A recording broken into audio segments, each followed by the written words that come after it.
चेहाईचेंग और बाकी लोग अब भी झांगी और उसके क्रू को घमंडी अंदाज में चिढ़ा रहे थे। वे जानबूझकर बदतमीजी कर रहे थे, मिडिल फिंगर दिखा रहे थे और हंस हंस कर अपनी भड़ास निकाल रहे थे। भले ही झांगी ने उन्हें खाने का इंतजाम किया हो, लेकिन उनके दिल में उसके लिए नफरत कम नहीं हुई थी। उन्हें लगता था कि झांगी और उसका क्रू उन्हें किसी जानवर की तरह ट्रीट करता है। यही तो होता है, चावल से दोस्ती, फिर उसी चावल से दुश्मनी। दूर की सोच में ये लोग सपने देखते हैं, लेकिन जो सामने हेल्प कर रहा है उससे नफरत करते हैं। खैर, अब इन बातों का कोई मतलब नहीं था। जैसे ही कुलिम बारिश में गायब हुआ, झांगी ने अपना फैसला कर लिया। झांगी चीख कर बोला, रुको, मुझे तुम्हारे कमांडर से बात करनी है। मैं उसे वो दे सकता हूं जो वो चाहता है। कुलिम फिर सामने आ गया और बोला, तो समझदारी आ ही गई। झांग ने गहरी सांस ली। हम सिर्फ एक आइस ब्रेकर है, कोलंबिया नेवी के खिलाफ खड़े नहीं हो सकते, इसलिए सरेंडर करके बेहतर ट्रीटमेंट लेना ज्यादा सही रहेगा। क्रू के सभी लोग हैरान रह गए। जू युनक्वे बोली, झांगी, तुम ऐसा कैसे कर सकते हो? क्या तुम मेरे अंकल के लायक हो? झांगी मन ही मन बोला, कमबख्त, तुझे कुछ समझ ही नहीं। चेहाई चेंग और उसके लोग खुश थे, जैसे सब प्लान के हिसाब से हो रहा हो। चेहाई चेंग बोला, जो टाइम को समझे वही हीरो होता है। शियुनफान हंसा, तेरी हिंदी अब बहुत स्ट्रांग हो गई है। चे ने जवाब दिया, अरे, ये तो हमारी 6000 साल पुरानी संस्कृति है। झांगी ने कुलिम की ओर देखा और बोला, मैं रेसिस्ट नहीं करूंगा, लेकिन कुछ बातें सिर्फ तुम्हारे कमांडर से कहूंगा। क्रिश्चियन कॉर्नर, कोपरनिकस के कैप्टन, ये सब देख रहा था। क्या वो होली सेफ रोड की बात कर रहा है? उसने सोचा और तुरंत बोला, ठीक है, उसे ले आओ, लेकिन पहले उसके सारे वेपन्स ले लो। उन्हें यकीन था कि जिनफेंग तो अब उनके कंट्रोल में है, और अगर झांगी सच में सोर्स ऑफ गॉड की इंफॉर्मेशन देगा तो ये बड़ी मिलिट्री जीत होगी। झांगी ने दोनों पिस्तौल जमीन पर रख दी। उसे हैंड्सअप करके सोल्जर ने चेक किया और ले गए। लाउतियान और बाकी ने भी हथियार फेंक दिए। जो युनक्वे गुस्से और शर्म के बीच उलझी थी, उसे यकीन नहीं हो रहा था कि जियांग नान का गॉड ऑफ वॉर इतना कमजोर निकलेगा। यान लियो ग्रुप के लोग अलग अलग एक्सप्रेशन में थे, कुछ परेशान, कुछ खुश। चे, हाइचेंग और बाकी हंसी नहीं रोक पा रहे थे। लाओत्यान और बाकी शांत थे, क्योंकि वे जानते थे झांगी कोई आम इंसान नहीं, एक चालाक और खतरनाक आदमी है। जिसने उसे हल्के में लिया, वो अब तक मारा जा चुका है। झांगी ने कुलीम से कहा, अगर इन्फो चाहिए तो मेरे लोगों को मत छेड़ना। हम कोलंबियन नेवी हैं, कुलीम गरजा। अब जब उन्हें इन्फो चाहिए तो वे कोई एक्स्ट्रा खतरा नहीं उठाएंगे। झांगी को ले जाते हुए कुल्लिम की पावर रैन भी दिखी, जैसे उसके साथ चल रही हो। शायद इसीलिए कोई शिप दिखा ही नहीं। झांगी को कोपरनिकस ले जाया गया, एक हाईटेक वॉरशिप जो मिसाइल्स और बड़े कैनन से लैस था। समंदर पर इसका पावर एक टॉप लेवल म्यूटेंट जितना था, पर अंदर से इसकी सिक्योरिटी उतनी स्ट्रांग नहीं थी। यही वजह थी कि झांगी ने यह कदम उठाया, ताकि वह समय आने पर इसका फायदा उठा सके। जहाज पर चढ़ते ही झांगी की दोबारा खड़ी तलाशी ली गई और फिर उसे एक केबिन में ले जाया गया। उसके हाथों में काले रंग की खास शैकल्स थीं, जिन पर लाल लाइट चमक रही थी। ये एक मिनी बॉम्ब था। अगर झांगी भागने की कोशिश करता या विरोध करता तो वही बम तुरंत ब्लास्ट हो जाता। कैप्टन क्रिश्चियन कॉर्नर को उसका इंतजार नहीं था। उसने झांगी को फौरन उसके सामने लाने का हुक्म दिया। उसने झांगी को देखा, एक सादा दिखने वाला पीला इंसान, और मुस्कुराया। तुम्हारा नाम क्या है? हुआशु कंट्री में क्या पोस्ट है तुम्हारी? झांगी ने सीधा उसकी आंखों में देखा और शांत लहजे में कहा, मेरा नाम झांगी है, जियांगनान रीजन इन्वेस्टिगेशन टीम का कैप्टन हूं। कॉर्नर कुछ पल के लिए कंफ्यूज रह गया। जियांगनान रीजन से उनका कोई खास वास्ता नहीं था, और इन्वेस्टिगेशन कैप्टन का मतलब उसे समझ नहीं आया। लेकिन झांग ये नाम उसे कहीं सुना सुना सा लगा। ये झांग, ये नाम कहीं सुना है मैंने। तभी झांग ये के होंठों पर एक खौफनाक सी मुस्कान आई। कॉर्नर का दिमाग तेजी से दौड़ा। उसे वो इंटरनेशनल खबर याद आई जहां नियोन रोनिन ने हुआशु किंगडम के जियांगनान रीजन में हमला किया था। और उसी वक्त एक कैप्टन ने हालात को संभाला था। वो झांग ही था। फाक! कॉनर की आंखें चौड़ी हो गई।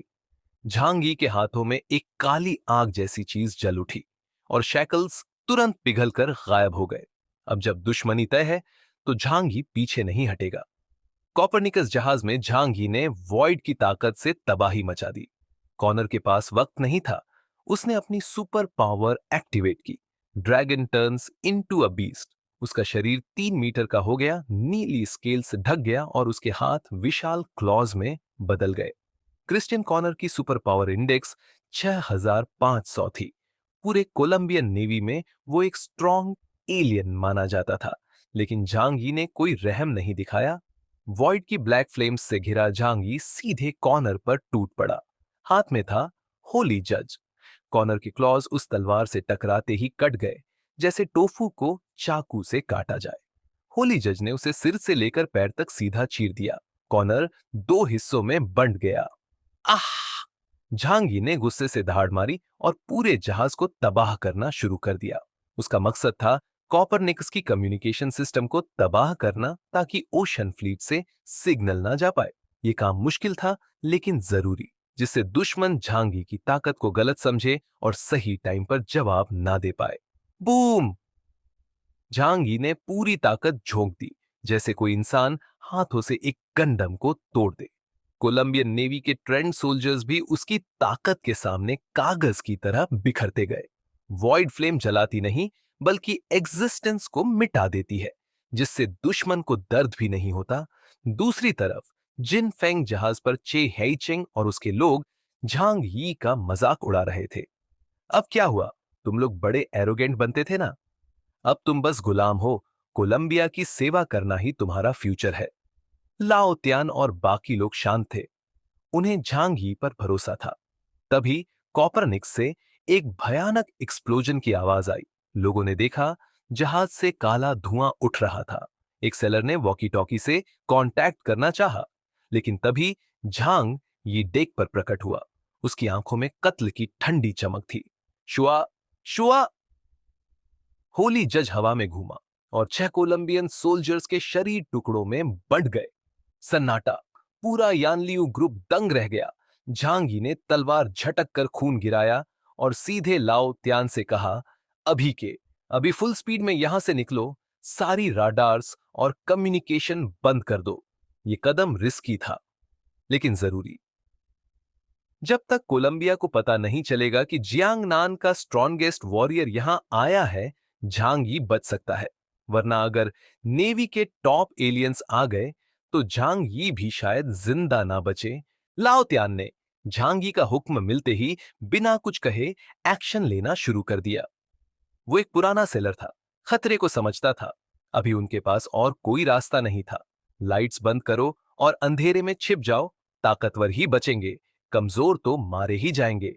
यानलियू ग्रुप के लोग झांगी को हैरानी से देख रहे थे। उन्हें कुछ समझ नहीं आ रहा था। Boom, boom, boom! लगातार धमाके होने लगे, जिन फेंक तक कंपन महसूस हुआ। सबने देखा कोलंबियन वॉरशिप कॉपरनिक्स आग में जल रही थी और फिर धीरे धीरे समंदर में डूब गई। ये सच में डूब गया। ली जोंगयू ने भरोसा नहीं किया।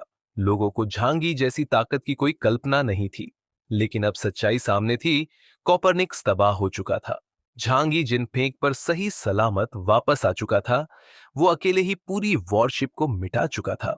अब सब उसे इंसान नहीं, मॉन्स्टर या भगवान की तरह देख रहे थे। सुनुआंशी भी अब कुछ कहने की हालत में नहीं थी। लेकिन चे हाइचिंग और उसके लोग, जो कुछ मिनट पहले तक मजाक उड़ा रहे थे, अब डर से थर थर कांप रहे थे। उन्हें लगा था कि झांगी हार जाएगा और वो कोलंबियन नेवी के साथ एक आराम की जिंदगी जिएंगे। पर अब सपना टूट गया था। झांगी की तरफ देखना भी मुश्किल हो गया था। चेहाईचेंग ने डरते हुए कहा, मिस्टर झांग, प्लीज मेरी बात सुनिए। लेकिन झांग ये बिना उसकी तरफ देखे केबिन में चला गया। उसे जोऊ कर को कॉल करना था, साथ ही झू जेंग को भी सब रिपोर्ट करना था। जू युनकुए उसके पास आई, थोड़ी शर्मिंदगी के साथ। सॉरी, मुझे लगा था कि, झांग ही ने टोकते हुए कहा, जू शुआई को कांटेक्ट करो, ये आखिरी बार होगा। उसके बाद तुम्हारा कम्युनिकेशन डिवाइस कुछ टाइम के लिए बंद हो जाएगा। जू युनकुए अब बहुत डर चुकी थी। कोलंबियन नेवी का डर भी कुछ नहीं था, असली डर तो झांग यी से था। पर हम बिना कम्युनिकेशन के क्या करेंगे? अब और कोई ऑप्शन नहीं है। एक एक कदम बढ़ाते चलो। झांगी और जू युनकुए कमरे में गए। टॉमी की चीखें सुनकर झांगी का माथा सिकुड़ गया। जू युनकुए ने सू नुआनशी को बुलाकर कहा कि बच्चे को कहीं और ले जाए ताकि काम में डिस्टर्ब ना हो। फिर उसने डिवाइस निकाली और जू झेंग से संपर्क किया। झांगी ने उसे पूरी सिचुएशन बताई। जू झेंग का चेहरा गंभीर हो गया। वो नहीं चाहता था कि कोलंबियन नेवी से सीधा टकराव हो, पर अब बात आगे निकल चुकी थी। क्या तुम्हें गॉड सोर्स की जानकारी मिल गई? झांग यी मुस्कुराया और अपने सिर की तरफ इशारा किया। कुछ सेकंड चुप रहने के बाद जू झेंग ने कहा, तुमने सही किया, अब सारे कांटेक्ट बंद कर दो और छिपे रहो। मैं हर मुमकिन मदद करूंगा। ठीक है, झांग यी ने कहा, मैं समुद्र में रुकूंगा और रीइंफोर्समेंट का इंतजार करूंगा। जरूरत पड़ी तो वो सिर्फ जो कर के साथ शिप छोड़ देगा। बाकी की फिक्र उसे नहीं थी। जू झेंग बोला, कोर्स बदल दो, नियॉन वाले रूट से मत जाना, साउथ वेस्ट से जाओ। टीम रोज वहां पास ही है, वही तुमसे मिलेगी। याद रखना, कोलंबियन नेवी से सीधा क्लैश मत करना। उनके पास एक एलियन है जिसकी सुपर पावर इंडेक्स 18,000 है। उसका कोड नेम है लॉर्ड ऑफ ओशन। इसी वजह से ईस्ट चाइना सी रीजन का एक्सपेंशन मुश्किल हो गया है। जो युनकुए को यह सब ज्यादा फर्क नहीं पड़ा, पर जांग यी को ठंड सी लग गई। 18,000 का मतलब था उसका डबल, यानी वाइप्सिलॉन लेवल का एलियन। मैं समझ गया, झांग ही ने कहा, मैं साउथ वेस्ट सी की तरफ बढ़ूंगा। जू जेंग ने कहा, घबराओ मत, समंदर में तुम्हें ढूंढना आसान नहीं है। मैं भी अपनी तरफ से पूरी कोशिश करूंगा ओशन फ्लीट की ताकत को रोके रखने के लिए। असल में उस रीइंफोर्समेंट का मतलब था सिर्फ एक चीज, ईस्ट चाइना सी रीजन की नेवी जो अकेली कोलंबियन ओशन फ्लीट से भिड़ सकती थी। झांगी ने पूछा, क्या डोंगहाई रीजन में वाइप्सिलॉन लेवल एलियंस है? जूजेंग की आंखें गहरी हो गईं।